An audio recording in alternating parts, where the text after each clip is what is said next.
اگلا سوال، ایک بہن جھنگ سے پوچھتی ہیں کہ ہم اکثر سنتے ہیں کہ مرنے والے کو 40 دن پہلے اپنے مرنے کا علم ہو جاتا ہے، کیا یہ سچ ہے؟ بسم اللہ الرحمن الرحیم۔ ایسی بات کہہ دینا کہ جی ہر بندے کو 40 دن پہلے اس کے موت کی خبر مل جاتی ہے، یہ شرعاً درست نہیں ہے۔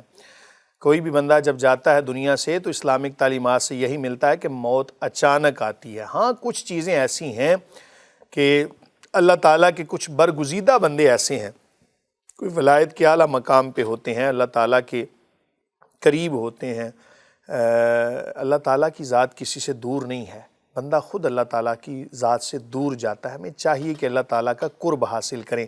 بہرحال اگر کوئی بندہ اس مقام پہ فائز تھا تو اس کو کچھ اشارات کا مل جانا یہ محال نہیں ہے، یعنی یہ نہیں کہا جا سکتا کہ کسی کو پتہ ہی نہیں چلتا، اور یہ بھی نہیں کہا جا سکتا کہ ہر کسی کو علم ہو جاتا ہے۔ بہرحال اپنے اپنے جو منصب ہیں، اپنا اپنا جو مقام ہے، اس کے اعتبار سے اللہ تعالیٰ کی ذات بندے کے ساتھ معاملہ فرماتی ہے۔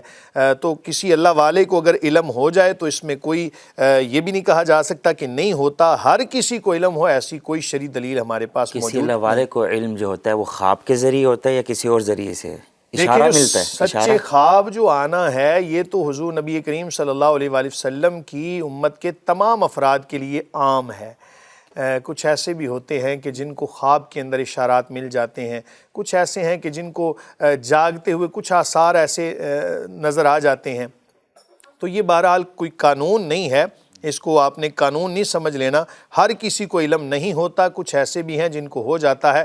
بہرحال اگر ہوتا ہے علم یا نہیں ہوتا، موت تو اچانک آنی ہے نا، کسی کو ایک لمحے کا اعتبار نہیں، تو ہمیں سوچنا یہ چاہیے کہ ہم نے آخرت کے لیے تیاری کیا کی ہے۔ مثال کے طور پہ میں ہر سننے والے، ہر دیکھنے والے کو یہ پیغام دوں گا، آپ یہ بتائیں، یا میں خود اپنے آپ سے بھی بات کر رہا ہوں کہ میں نے اور آپ نے اگر اچانک 1 منٹ کے بعد ہمیں موت آ جائے، ہم نے اپنی موت کے لیے کیا تیاری کر رکھی ہے؟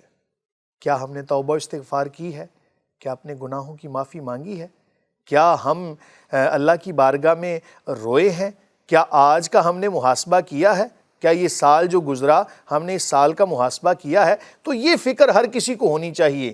یہ کہہ دینا کہ 40 دن پہلے پتہ چل جائے گا تو ہم جناب توبہ طائب کریں گے، یہ شیطان کی طرف سے دھوکہ ہے جناب ایک، کہ ہم جناب بوڑھے ہوں گے پھر عبادت کریں گے۔ بچے بھی دنیا سے جا رہے ہیں، جوان بھی جا رہے ہیں، لڑکے بھی جا رہے ہیں، بوڑھے بھی جا رہے ہیں۔ تو جب 60 سال کی عمر ہو جائے نا، کم از کم اتنا خیال ہونا، جب 60 سال کی عمر ہو جائے پھر تو حرف آخر ہے نا، پھر تو پتہ نہیں کب موت آ جائے گی، اس سے پہلے بھی بہرحال ہر بندے کو موت کی تیاری کرتے رہنا آپ نے ابھی چاہیے۔ فرمایا بعض اللہ والوں کو علم ہو جاتا ہے، تو قرآن پاک میں آتا ہے وَمَا تَدْرِي نَفْسٌ بِأَيِّ أَرْضٍ تَمُوتُ، پکا یقینی علم تو ان کو بھی ظاہر ہے کہ قرآن پاک کی آیت بول رہی نہیں ہوگا، تو صرف اشارہ ہی ملتا ہوگا پھر بس اس بارے یہی ہے میں نا، اشارہ مل جانا یہ محال نہیں ہے۔ جیسا کہ اللہ رب العالمین اپنے جو اللہ کے نیک بندے ہیں ان کو یہ مقام عطا فرماتا ہے، اپنا قرب عطا فرماتا ہے، اور قرب خداوندی نصیب ہونے کے بعد ہی انہیں اللہ تعالیٰ کی طرف سے یہ علم مل جاتا ہے۔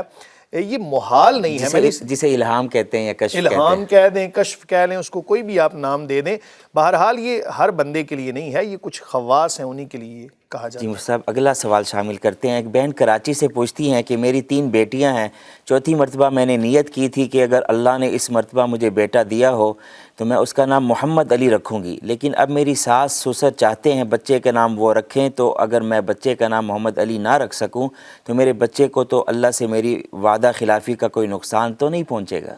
بسم اللہ الرحمن الرحیم۔ آپ کی وعدہ خلافی کا نقصان آپ کے بچے کو پہنچنا یہ کوئی قانون کلی نہیں ہے۔ جو بندہ گناہ کرتا ہے اس کے گناہ کا وبال اسی پہ پڑتا ہے۔ رہی بات یہ کہ کیا بچے کا نام اس کے خلاف رکھنا شرعاً جائز ہوگا یا نہیں، تو اتنی اچھی بہن آپ نے نیت کی ہے کہ میں اپنے بچے کا نام محمد علی رکھوں گی، اس سے بڑھ کے اور کیا نام چاہتی ہیں؟ ہمارے ہاں یہ بھی مسئلہ ہے کہ ہم نام سٹائلش رکھنا چاہتے ہیں۔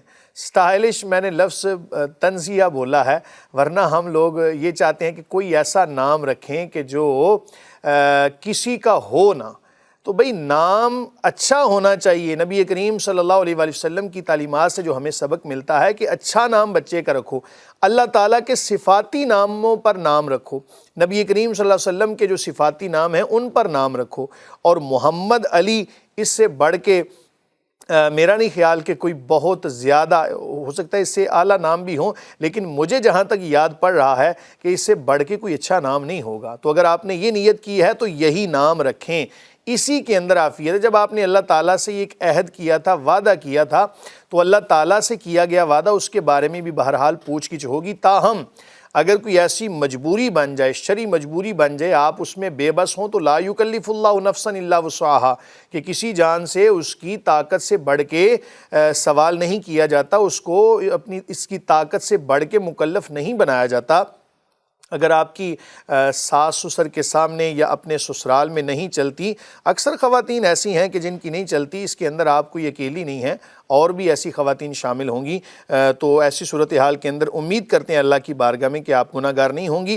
آپ اس کا حقیقی نام محمد علی ہی رکھ دیں، اور عرفی نام آپ اس کا کوئی اور رکھ دیں۔ اپنے سسرال والوں کو بھی سمجھائیں کہ میں نے یہ نیت کی ہوئی تھی، اللہ تعالیٰ نے مجھے بیٹا عطا فرمایا ہے، تو میں اپنی اس منت کو پورا کرنا چاہتی ہوں، اور یہ منت جائز ہے، اس میں کوئی شرعی قباحت نہیں ہے، تو وہ نام رکھ دیں، حقیقی نام۔ عرفی نام آپ اس کا کوئی اور بھی رکھ دیں، زید، بکر، عمر، کوئی بھی آپ رکھنا چاہیں، اس میں کوئی شرعی ہمارے قباحت بعض نہیں لوگوں ہے۔ کا عقیدہ بنا ہوا ہے کہ اگر میں منت پوری نہیں کروں گی اور نام وہی نہیں رکھوں گی تو ضرور میرے بچوں کو نقصان ہوگا۔ یہ بچوں عقیدہ کو رکھنا نقصان صحیح ہے؟ ہونا، بچوں کو نقصان ہونا اس سے نہیں ہوتا، بچوں کو نقصان کسی اور۔ بعض لوگوں کے ذہنوں میں یہ بھی سوال ہوتا ہے، جی یہ نام فلاں کے اوپر بھاری ہے، اور یہ اس نام کی فلاں تاثیر ہے۔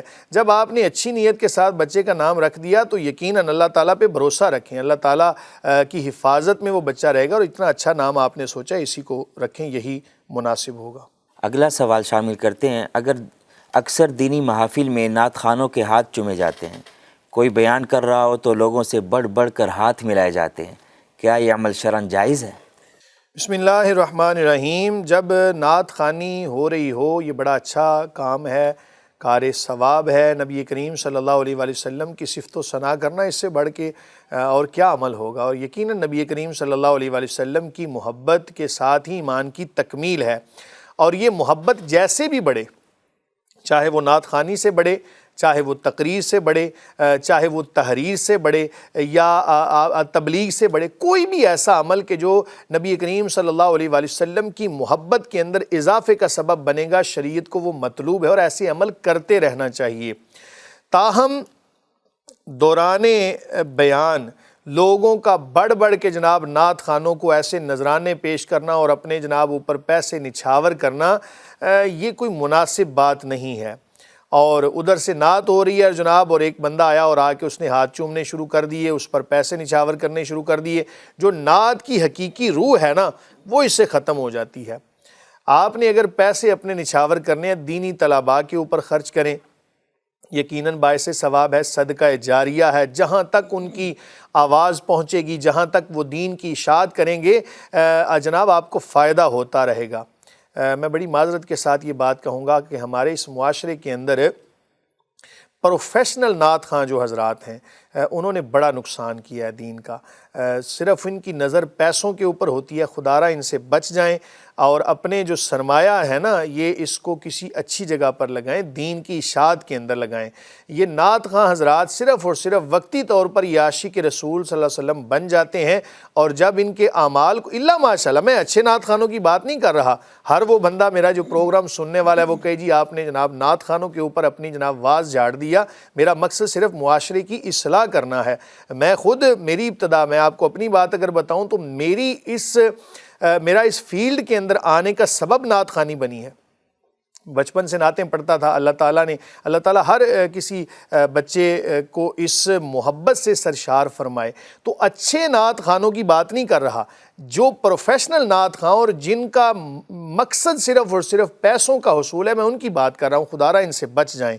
اور رہی بات یہ کہ بڑھ بڑھ کر ان کے ہاتھ چومنا، یہ کوئی اچھا کام نہیں ہے۔ ادھر سے نعت خوانی ہو رہی ہے اور جناب ادھر سے ہاتھ چومے جا رہے ہیں۔ نعت خوانی ہو رہی ہے تو توجہ سے نعت ہی سننی چاہیے، یہی ادب کا تقاضا ہے۔ اور اگر بالفرض کوئی آپ کا مقصد سوال کرنے کا یہ ہے کہ کوئی عالم دین اگر نعت خواں کے ہاتھ چومے تو کیا شرعی حکم ہے؟